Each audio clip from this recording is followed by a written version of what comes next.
ते पोळ्याचे थालीपीठ किती छान झाले आहेत. मस्त मऊ छान पोळ्याचे थालीपीठ झालेले आहे. ते खायला पण खूप टेस्टी लागतात. आणि दह्याबरोबर, लोणच्याबरोबर, चटणीबरोबर छान लागतात खायला. आपण पोळ्यांचं थालीपीठ बनवणार आहोत. 2 कप पोळे घ्यायचे.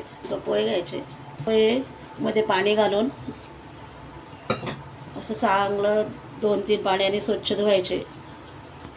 चांगलं स्वच्छ धुवून घ्यायचे. पाण्याने चांगले स्वच्छ धुतले. आता याला 10 मिनटं बाजूला ठेवायचे भिजायला.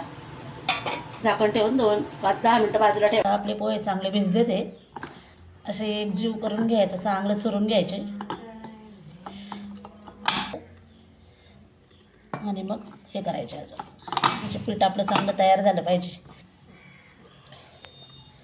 याच्यामध्ये आता आपण टाकू कांदा. एक कांदा कट करून घेतला आहे मी, तो टाकूया. मध्ये हिरवी मिरची टाकूया. खूप सारी कोथिंबीर टाकायची. बारीक 1 कप गव्हाचं पीठ टाकले मी. चण्याचे पीठ टाकले. हळद टाकूया थोडी. धना पावडर. जिरे टाकून घेऊ. थोडेसे जिरे टाकूया आपण याच्यामध्ये. लाल तिखट टाकूया आपण थोडेसं. हिरवी मिरची टाकली आपण, थोडंसं लाल तिखट टाकायचं.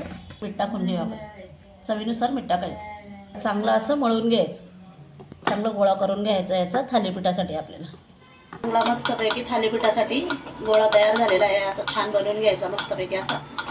आणि याला आता थोडंसं वरतून तेल टाकायचं.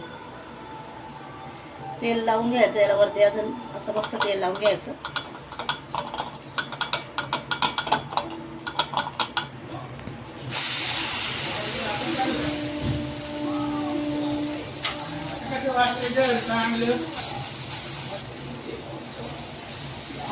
चांगलं शिजल्यानंतर याला आता आपण पलटी करून घेऊया.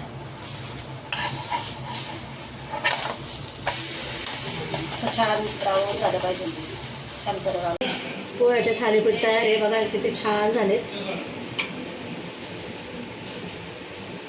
हे बघा किती छान झाले पोह्याचे थालीपीठ आपले. मस्त झालेत.